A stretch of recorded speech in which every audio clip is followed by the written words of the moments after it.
La belle récompense décrochée par une ferme de l'Allier, lauréate du concours Arbres d'avenir, un concours qui récompense les projets d'agroforesterie quand l'agriculture s'associe à la végétation naturelle.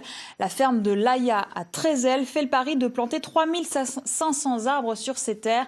Stéphanie Vino, Pascal Félix. Dans ces parcelles, il n'y avait plus de haies depuis au moins les années 50. Les voici donc qui ont convergé de Savoie, de la région centre, mais aussi du village même de Trézel, pour prêter main forte aux propriétaires de la ferme de l'Aya. C'est le plaisir de planter les arbres et puis je me suis rendu compte que c'était des gens motivés et puis qui cherchaient à arriver à quelque chose avec leurs produits bio et tout ce qui s'ensuit. 800 arbres, des petits, des grands, pour faire une haie de 500 mètres de long tout autour de ces parcelles qui jouxtent la ferme. Cela fait 4 ans que ces agriculteurs bio font progressivement revenir les arbres. C'est bon contre le vent, contre le réchauffement climatique et pour plein d'autres choses encore.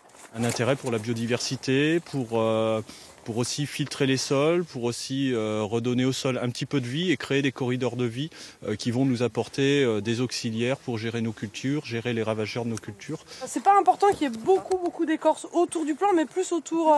En fait, ça permet plusieurs choses. Ça permet de retenir le petit paillage. La ferme de l'Aya, qui produit de la viande et des légumes bio, a un grand projet d'agroforesterie. Un projet qui était aidé jusqu'ici par la Fédération de chasse, mais qui vient de recevoir un grand coup d'accélérateur.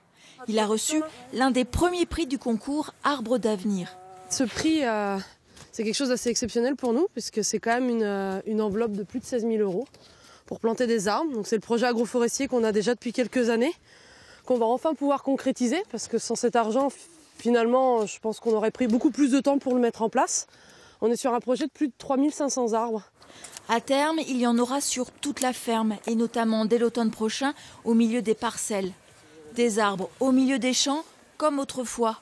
Avec leurs racines, ils aident à mieux répartir l'eau qui tombe du ciel.